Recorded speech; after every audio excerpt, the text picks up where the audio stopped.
Hello, good evening, Hi, Jack. Kuya Pao and Jill. Alright, I'm so sorry that nag-age reveal tayo. Pero that Jones Cup experience must have been a bit weird. Kasi may mga 19-year-old kayo sa lineup. Can you describe yung chemistry ninyo, the formation of this team, at yung reaction mo nung nalaman mo, ito yung roster natin? Actually, I was so excited kasi, this is the first time na meron kaming ganun kabata and ganun kami kadami kasi like, yung mga usual na players wala. And talagang, parang exciting to watch kasi napapanood mo lang sila sa UAAP and now international games, so how they will do. And yun, super parang, okay, this is gonna be challenging, but also it's experience for everybody. Right, let's go a bit more personal, Jack. Are you happy? Are you pleased with your performance sa Jones Cup in the 5 games that you played? I feel like I could have done better. Maybe I could have given a better extra pass or maybe a help defense. We saw the numbers versus Japan. You had a double-double, 19 points, 10 rebounds against the Team B naman of ROC, 18 points, 9 rebounds, and Team A, 13.7 rebounds, 2 assists, and 4 steals. And na-mention nga ni Pao na yung teammates mo, halos mga bata rin. But how did the chemistry work for you? How did you like feeling it out with them inside the court? I mean, I always told them, even before the game started, na, you know what, let's just have fun. Let's play our game, kung ano yung laro nyo, do your best because, we got each other's back.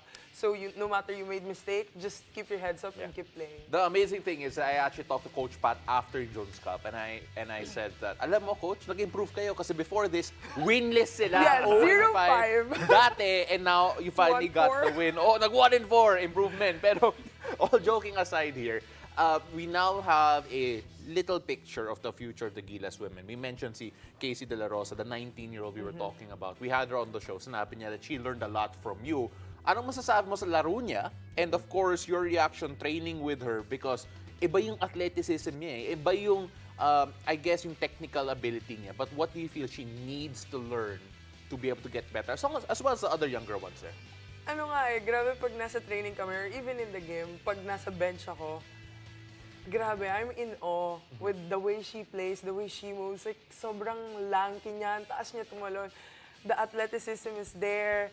And she's confident taking those mid-range jump shot na parang ako, nasan ako nung 19 years old? Anong ginagawa ko? But, if she can use those, advantage to her advantage, I mean, those skills that she has now, it's a raw talent. I think she's gonna be a problem. She's gonna be a big problem. Alam mo, we just saw her pictures kanina. So, she plays for Ateneo. She's gonna be a big problem for NU, for LaSalle, All the UAP for all the schools. UAP schools in the future for sure. But, apart from the younger players sa Gilas Women, sa Jones Cup, there were also some of the older players. Mga kabatch mo nung 2015 were also part of the team. How did it feel to be teammates again with the likes of si Sofia Roman and some of the other veterans of the team making a return to Gilas?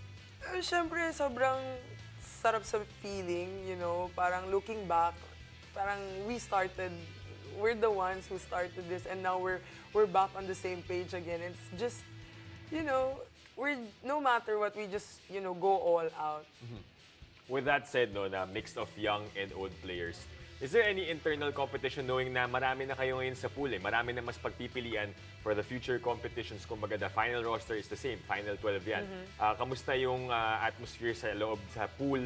Is there competition or lahat naman is just enjoying and having a good time? I think there's a bit, competition. Siyempre, you have to be, sabi nga always ni Coach, but fight for your spot kasi marami na kami ngayon. So, it's a healthy competition and a good problem for the coaches kasi now, mahirapan na sila kung sino yung ila-line up nila, which is good kasi before we don't have that luxury and seeing na gano'n na lumalaki na yung pool for the women's basketball, it means something now. We're really making good out of it, Now that we're seeing, na-mention mo na dati, there wasn't really a pool. May konting selection lang because there weren't really that many players who could compete at this high level. Pero ngayon, ang dami na Can you tell us about yung feeling knowing that you were there sa simula na konti lang yung mga players at ngayon, it's now a spot you have to fight for to get to wear the Gilas Philippines jersey. I mean, it just goes to show na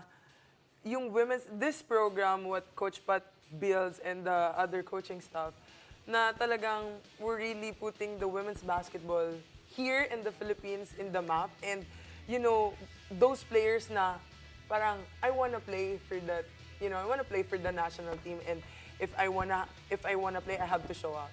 And just the players coming in, parang kami, yung ginagawa namin, yung sacrifices namin are all worth it. Sanay ka na ba that there are now players that are your teammates that say, grabe, I used to watch si Jack sa UAP. I look up to Jack, and now I'm her teammate. Hindi naman, wala naman gano'n. Walang gano'n. I mean, ako kay Casey, parang hindi ko siya naabutan. I'm way ahead of her, pero being her teammate in Gilas, parang ako yung gano'n. Wow, teammate ko. Ang sarap niya maging ka-teammate. Sabi mo nga, Jack, pag pinag-uusapan yung Gilas sa women's, parang feeling mo tanda mo na. Pero in reality, you're just 24, right? So, with that said, we want to know from your perspective, since you were there from the beginning, yung pag-angat talaga ng women's basketball sa bansa, how does it feel now that you have these younger players that they know what they want to play for the country? Alam mo ako nung una, yung basketball, I wasn't really taking it seriously. Kasi parang, I'm just a naive 12 years old na di ko alam na may women's basketball pala. So I used basketball to get a good education. But then later on, as I keep playing, dun ko na-realize na there's something in this women's basketball. It's not just basketball, you know. It's not just about shooting, putting that ball in the rim. It's about, you know, fighting for your voice and being heard. And especially, I mean, inequality. And basketball is a male-dominated sport. But nakita ko na there's also a lot of talented women's who can play basketball, like real basketball. And I think women's basketball is more exciting to watch, no offense, than men's basketball. Talaga. So parang ako, I make it to a point na, you know what? Every time I'm gonna step on that court, I'm gonna prove to them that we deserve what the men's team is getting. I mean, just the opportunity. You know, you talk about the opportunity, you talk about what you deserve. At alam ko that the women's game is growing, but of course, a lot still needs to be worked on. Sa palagay mo, to reach that next step, to be able to be more competitive, not just internationally, but to find a better home dito para sa mga women's ballers natin, what needs to be done? I think, alam mo yung kasabihang malayo na pero malayo pa.